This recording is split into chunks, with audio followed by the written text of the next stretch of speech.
कोई भी त्रिभुवन में नाम जापक को पराजय नहीं दिखा सकता। ये बात पक्की समझ लेना। कभी भी हरि का एक स्वभाव है, कोई उनको गाली दे दे, अपमान कर दे, उनकी निंदा कर दे, वो पिता के समान सह लेते हैं, क्षमा कर देते हैं, लेकिन उनके भक्त का अपमान कर दे तो राम रोष पावक सो जरई।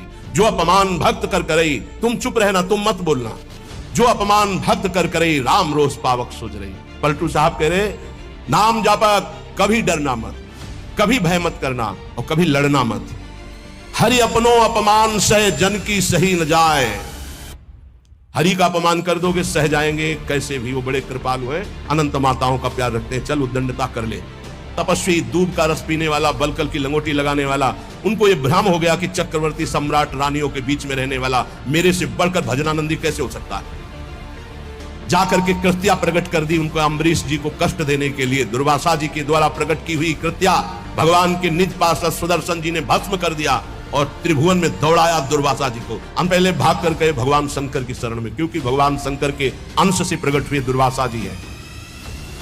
भगवान शंकर ने कहा, मैं हरि का द्रोह करने वाले को तो विचार पूर्वक रास्ता बता सकता हूं, लेकिन हरिदास का, भगवान के भक्त का द्रोह कर दे, ये मेरी सामर्थ्य नहीं कि मैं इस समय सुदर्शन को प्रार्थना करके रोक सकूं या तुम्हें कैलाश में रख सकूं। तुरंत यहां से निकलो।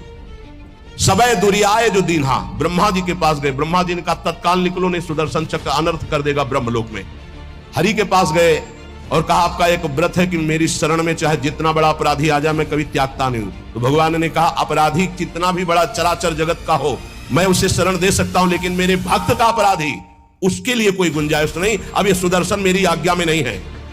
अगर अम्बरीश जी कह देंगे तो ये सुदर्शन शांत हो सकता, अन्यथा नहीं। भाग के अम्बरीश जी के ही चरणों में आना पड़ा।